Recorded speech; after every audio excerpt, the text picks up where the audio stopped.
Sessions case number 5347, applic 84, dated June 5th, 1984. Name of the accused, Surya.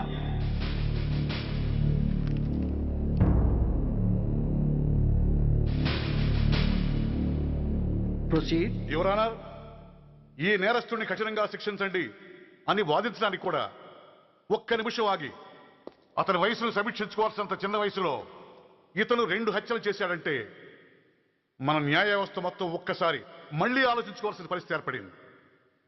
ఇతనికి జరిగింది అన్యాయమే, కానీ హత్యకు హత్య, హింసకు ప్రతిహింస సమాధానం కాకూడదు. ఇతను చేసిన తప్పుకు తప్పకుండా శిక్ష విధించాల్సిందే. కానీ వేసి ఆ శిక్షలా మాత్రం కాకుండా మొత్తం బాలలోకానికి, రేపటి తరానికి శిక్షణలా అనిపించాలి. It's my sincere request. That's all your honour. బాబు, నువ్వు చెప్పుకోవాల్సింది ఏమైనా ఉందా? ఆ హత్యకు సంబంధించిన అన్ని వివరాలు మాకు తెలిసిన ఎక్స్ మినిస్టర్ ఈ ఊళ్ళో పవర్ఫుల్ పర్సన్ అయిన చౌడప్పకి అగెనిస్ట్ గా సాక్ష్యం చెప్పడానికి ఎవరూ ముందుకు రాకపోయేసరికి కేసు క్లోజ్ చేయాల్సి వచ్చింది. మీలాంటి ధైర్యవంతులు ఊరికి ఒక్కరుంటే చాలు, మా డిపార్ట్మెంట్కి ఎంతో హెల్ప్ అవుతుంది. దేశం కోసం ప్రాణాలు ఇవ్వడానికి సిద్ధపడ్డ సైనికుడిని నేను. మేం కాపాడుతున్న దేశంలో ఇలాంటి కిరాతులు ఉండటానికి వీల్లేదు. ఇదిగోండి కంప్లైంట్, వెంటనే కేసు బుక్ చేయండి. మీరు ఎప్పుడు రమ్మంటే అప్పుడు నేను కోర్టుకు రావడానికి సిద్ధం. Thank you, I appreciate your spirit. Thank you. అవసరమైనప్పుడు కబురు పెడతాను, మీరు తప్పకుండా రావాలి. షూర్.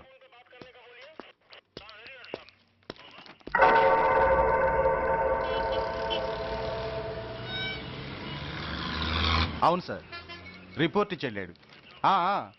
అడ్రస్ తెలుసు సార్, మిలిటరీలో పనిచేస్తాడంట. లీవ్ మీద ఇంటికి వచ్చాడు. వాడి సంగతి మేము చూసుకుంటాం సార్, మీరేం వరి అవ్వకండి. అరే, ఈ మాత్రం దానికి మీరెందుకు సార్, మేమెందుకున్నాం? తెల్లారేసరికి వాడు ఎన్కౌంటర్ అయిపోతాడు, సరేనా? ఓకే సార్, ఉంటారు సార్, నమస్తే.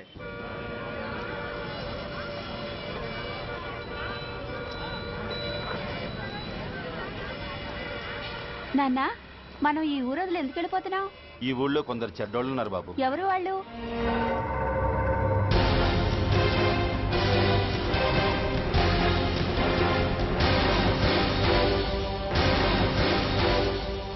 జై జవాన్.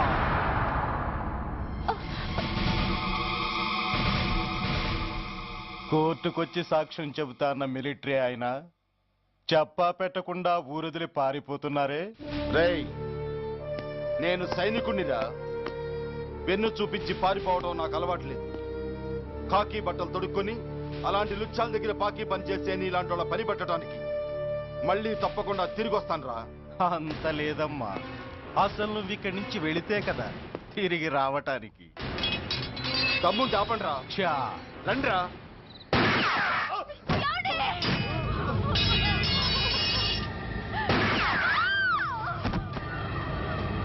రేయ్, ఆ 2 శవాల్ని బస్సు వెనక టైర్ల కింద పడుకోబెట్టు.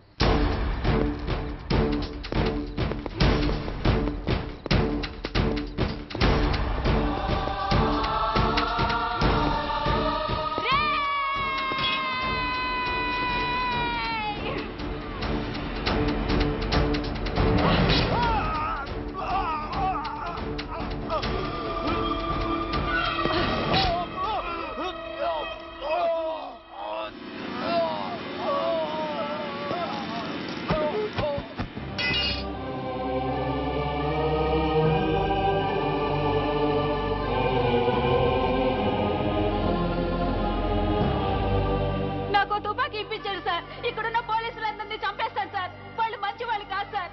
మా నాన్న దేశాన్ని కాపాడే సైనికుడు సార్. మా అమ్మని నాన్నని అన్యాయంగా చంపేశారు సార్ ఈ పోలీసులు. అసలు పోలీసు అని కూడా బతకూడదు సార్, బతకూడదు. నాకు తుపాకీ ఇప్పించండి సార్, ఇప్పించండి, ఇప్పించండి.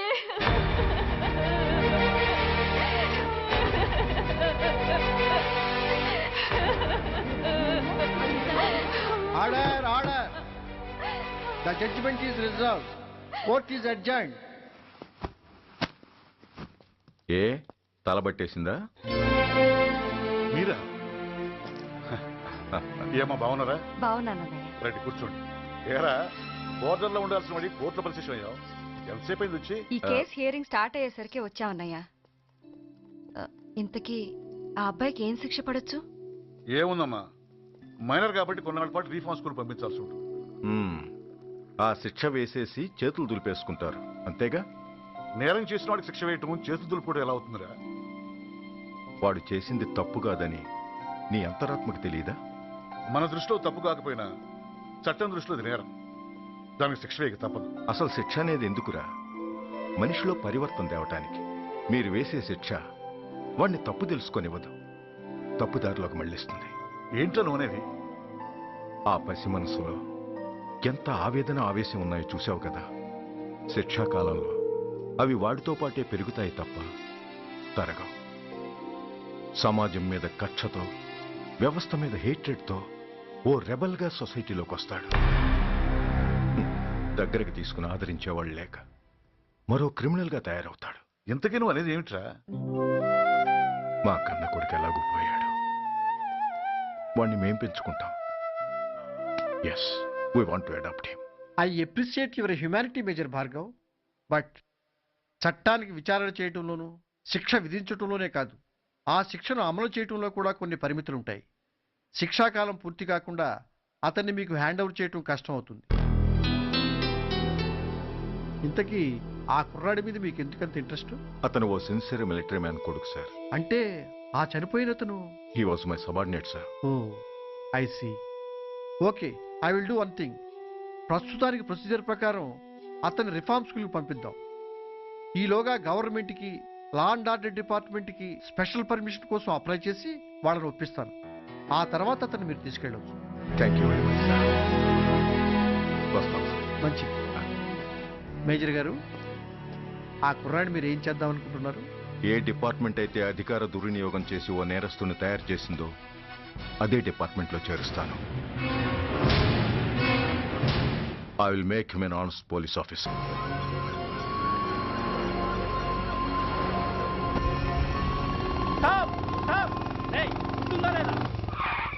నిన్నేరా ఏంటి అలా చూస్తున్నావు?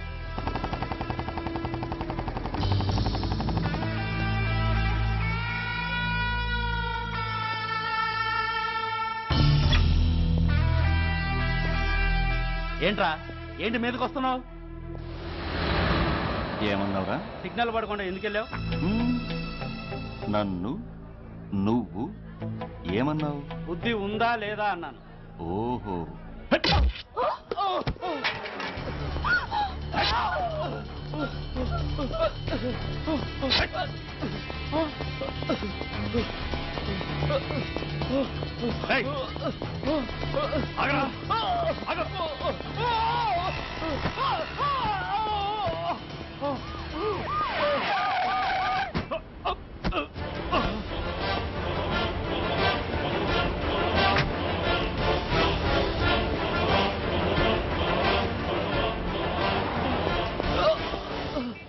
అతని హాస్పిటల్కి తీసుకెళ్ళండి. Drop the knife. కత్తి కింద పడై.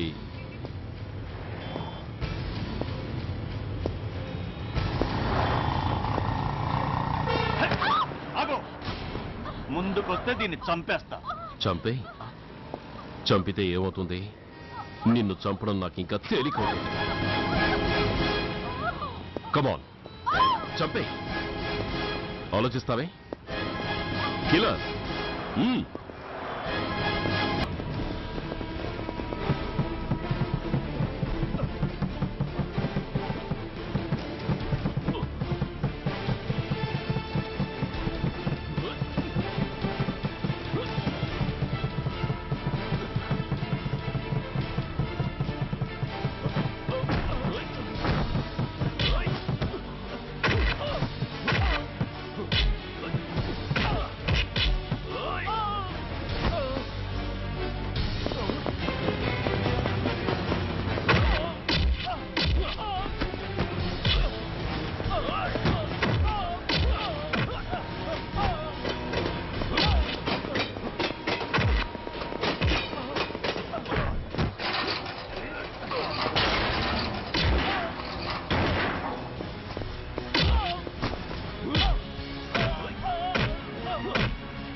నమస్తే సార్.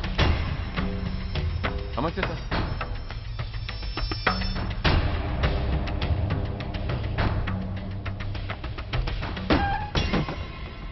నేనెవరిని? మీరు అదే నేనెవరిని? మినిస్టర్ అప్పలనాయుడు గారు సార్. మరి వాడేవాడు? మీ అబ్బాయి గారు సార్.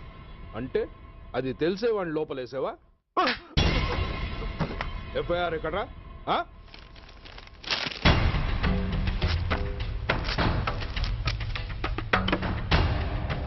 నువ్వే నా రైటర్వి? అవును సార్. ఆ? నీకెన్ని గుండెలుంటే మా వాడి మీద ఎఫ్ఐఆర్ రాస్తారా? రే సెల్ తాళాలు ఎక్కడ్రా? ఇదిగోండి సార్. నీ అబ్బా నాకిస్తారా? ఇల్లు తెరువు. అసలు ఎవడ్రా నా కొడుకుని అరెస్ట్ చేసింది? ఏసీపీ సూర్య గారు అంటున్నానా? తూ నీ అబ్బా సిగ్గు లేదురా? ఆడంగి నాయల్లా తన్నులు తినొస్తారా? నా కడుపున చెడబుట్టావు కదరా. వెళ్ళు కార్లో కూర్చో. రేయ్ అసలే అడ్డదారులు అసెంబ్లీకి వెళ్ళినోడిని. నాకు సంబంధించిన విషయంలో ఎవడన్నా అడ్డొచ్చాడో అడ్డంగా నరికేస్తా. ఆ విషయం మీ ఏసీపీ గడికి చెప్పు.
Commissioner here. ఏంటి ఏ పోలీస్ స్టేషన్లోనూ ఫోన్లు ఎత్తడం లేదా? ఏమయ్యారు వీళ్ళంతా?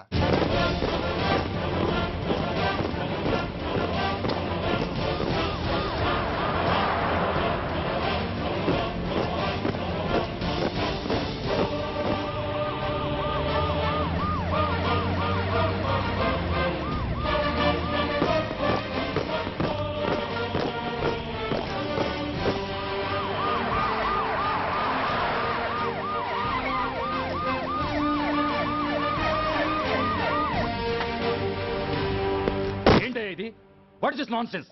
యూనిఫామ్ తీసేసి పోలీస్ స్టేషన్ మూసేసి బజారు పడతారా? మీరు పోలీసులు అనుకుంటున్నారా, గుండా అనుకుంటున్నారా? విలువలేని యూనిఫామ్స్ ఒంటి మీద ఉంటే ఊపిరాడడం లేదని తీసేసాం సార్. పందులు పందికుక్కులు స్టేషన్లోకి వచ్చేస్తుంటే వాటిని ఆపే శక్తి లేక తాళాలు వేసేసాం సార్. మిస్టర్ సూర్య, పోలీస్ వ్యవస్థ లాంటి ఎమర్జెన్సీ సర్వీసుల్లో ఇలా సమ్మెలు చేయడం నిషేధం. అదే ఎందుకని sir? Government doctors, nurses, postal department కూడా ఎమర్జెన్సీ సర్వీసులే. వాళ్ళు హక్కుల కోసం స్ట్రైక్ చేయడం లేదా? ఆఖరికి మాకు ఓ గుర్తింపు రిజర్వేషన్లు కావాలని కొజ్జాలు కూడా స్ట్రైక్ చేస్తున్నారు. వాళ్లకున్నపాటి విలువ గౌరవం కూడా మాకు లేవా sir? Mister Surya, you are crossing your limits. మీరు ఇలా చేయటం వల్ల కామన్ పీపుల్ ఎంత సఫర్ అవుతారో ఆలోచించారా? పోలీస్ అనేవాడు కూడా ఓ కామన్ మ్యాన్ అనేది మర్చిపోకండి సార్. ఇంతకీ మీకు ఏం అన్యాయం జరిగిందయ్యా? సార్, ఒక ట్రాఫిక్ కానిస్టేబుల్ తన డ్యూటీని సక్రమంగా చేసినందుకు ఒక లుచ్చా విధవ కత్తితో పొడిచి చంపబోయాడు. వాడిని అరెస్ట్ చేస్తే వాడి బాబెవడో మినిస్టర్ అప్పలనాయుడు అంట. వాడొచ్చి మన ఊపిరితో సమానమైన ఎఫ్ఐఆర్ని వాడు మందు కొట్టి మూతి తుడుచుకునే ముండకొంగు నలిపినట్టు నలిపి పారేసి అది రాసిన రైటర్ని, డ్యూటీలో ఉన్న ఎస్ఐని, సెంట్రీని కొట్టి దమ్ముంటే నా కొడుకు మీద చెయ్యేసి చూడంట్రా, అడ్డొచ్చిన వాడిని అడ్డంగా నరుకుతానని ఛాలెంజ్ చేసి మరి వాడు కొడుకుని తీసుకెళ్లిపోయాడు సార్. ఇలా ప్రతి అడ్డమైన వాడు వచ్చి దౌర్జన్యంగా ఖైదీల్ని తీసుకుపోతుంటే ఇంకెందుకు సార్ మాకు ఈ వాచ్మ్యాన్ ఉద్యోగాలు? బ్లాక్ లో టికెట్ అమ్ముకునే వాడిని లాకప్ లో పెడితే మున్సిపల్ చైర్మన్ ఫోన్, ఓ రౌడీ విధవను అరెస్ట్ చేస్తే ఎమ్మెల్యే ఫోన్, ఓ రేపిస్ట్ అరెస్ట్ చేస్తే మినిస్టర్ ఫోన్. అందరికీ రూల్స్ అండ్ రెగ్యులేషన్స్ ఉంటాయి, కానీ మా పోలీస్ వాళ్ళకి మాత్రం రూలింగ్ లో ఉన్నవాడి మాట వినడం ఒక్కటే రూలు. కాదని ఎదురు తిరిగితే సస్పెన్షన్లు లేదా ట్రాన్స్ఫర్లు. కాకి బట్టలు వాళ్ళ ఇంటి కర్టెన్స్ అనుకునే ఇలాంటి మినిస్టర్స్ ని గుడ్డనోడు తీసి నడి రోడ్డు మీద నడిపించాలి sir. Control your self mister Surya. Control చేసుకోవడానికి ఇది ఆవేశం కాదు సార్, ఆవేదన. ఒక పొలిటీషియన్ కారిడోర్ తీయడానికి పోలీస్ కావాలి. వాడు చేసిన తప్పుడు పని వల్ల కడుపు మండిన అన్నల బుల్లెట్ల గడ్డుగా పోలీస్ కావాలి. ఆఖరికి వాళ్ళ పెళ్లాల బ్యూటీ పార్లర్కి వెళుతుంటే తోడుగా పోలీస్ కావాలి. ఇలాగే కంటిన్యూ అయితే పోలీస్ అనేవాడు పొలిటీషియన్స్ పెంచుకునే వింత జంతువు అనుకుంటారు సార్ ప్రజలు. సార్, ఈ దేశంలో హిందువులకో న్యాయం, ముస్లింలకో న్యాయం, సిక్కులకో న్యాయం ఉన్నట్టే పొలిటీషియన్స్కో న్యాయం, రౌడీలకో న్యాయం, పబ్లిక్కో న్యాయం ఉండేలా రూల్ ఒకటి తీసుకురండి సార్. లేకపోతే మా డ్యూటీ ఏంటో మేమేం చేయాలో మాకే అర్థం కావడం లేదు. రాజకీయం, రౌడీజం షేకెన్స్ ఇచ్చుకుని మమ్మల్ని దద్దమలు చేస్తున్నాయి. మీరేమో రూల్స్ రెగ్యులేషన్స్ అంటూ మా నోళ్లు చేతులు కట్టేస్తున్నారు. అందుకే ఏ రాజకీయ నాయకుడు లా అండ్ ఆర్డర్ లో జోక్యం చేసుకోకూడదని ఈ నిరసన. అంతేకాదు, చట్టాన్ని అవమానించి పోలీసుల్ని కొట్టివెళ్లిన మినిస్టర్ తన కొడుకుని తనే స్వయంగా తీసుకొచ్చి మాకు అప్పగించాలి. మా వాళ్ళని కొట్టినందుకు అతను మా అందరికీ క్షమాపణ చెప్పాలి. అతను మంత్రి అయ్యా. తప్పు చేసింది మంత్రైనా మంత్రసానైనా ఒక్కటే సార్. అయితే మీ నిర్ణయంలో మార్పు లేదా? Sorry sir. సారీయా? నేనెందుకు చెప్పాలి సారీ? అయినా అంత టెన్షన్ పడతారు ఎందుకు? 2 రోజులు కడుపులు మారితే వాళ్ళే దిగొస్తారు. వాళ్ళ పరిస్థితి చూస్తే అలా లేదండి, చాలా పట్టుదలగా ఉన్నారు. మరీ అంత నెత్తికెక్కితే వాళ్ళని పీకి పారేసి కాస్త ఒడ్డు పొడుగున్న వాళ్ళని వేసుకుంటాం, అంతేగా? ఏంటే అప్పలనాయుడు, పోలీసులు అంటే పొలాల్లో పనిచేసే కూలీలు అనుకుంటున్నావా? ఈ ఊరోడు పనిలోకి రాకపోతే పొరుగురు నుంచి లారీలో తెచ్చుకోవడానికి వాళ్ళకి వీళ్ళకి పెద్ద తేడా ఉందండి. ఆపోయా, మినిస్టర్ తర్వాత కాస్త డిగ్నిటీ మెయింటైన్ చేయొద్దు. పోలీస్ స్టేషన్కి వెళ్ళి పోలీసుల మీద గుండెలా దౌర్జన్యం చేస్తావా? ఏంటండి, పోలీసులను ఎప్పుడు ఎవడో తిట్టలేదా, కొట్టలేదా? అదేదో పెద్ద పాపమైనట్టు, అదే నేను మాత్రమే చేసినట్టు మాట్లాడతారేంటి? ఇదిగో, ఊరికే నోరు బారేసుకోకుండా నేను చెప్పేది విను. ఈ రోజు వైజాగ్ సిటీ వరకు ఉన్న ఈ స్ట్రైక్ రేపు స్టేట్ అంతా పైకిందనుకో, అప్పుడు మొత్తం ప్రభుత్వానికి ఎసరు వస్తుంది. ఆ పరిస్థితి కనుక వస్తే నిన్ను పార్టీ నుంచి ఈగ ముక్కను పీకినట్టు పీకి పారేస్తారు. అప్పుడుగా నేను ఎందుకు చెప్పా నీకు అర్థం కాదు. అప్పలనాయుడు గారు, ప్రెసిడెంట్ గారు చెప్పింది కరెక్ట్. ఓటితో పోయేదాన్ని గొడ్డల దాకా తెచ్చుకోవడం దేనికి చెప్పండి? అయితే ఇప్పుడు నన్ను ఏం చేయమంటారు?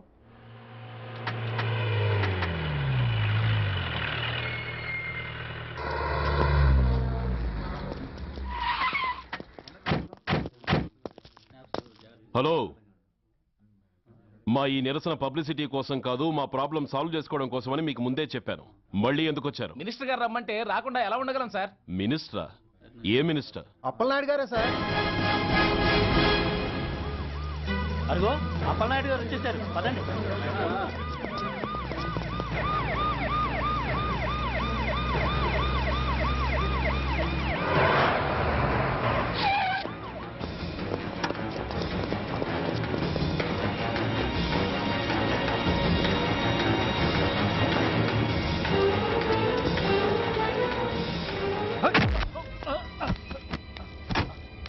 నా కొడక, ఏమనుకుంటున్నారా?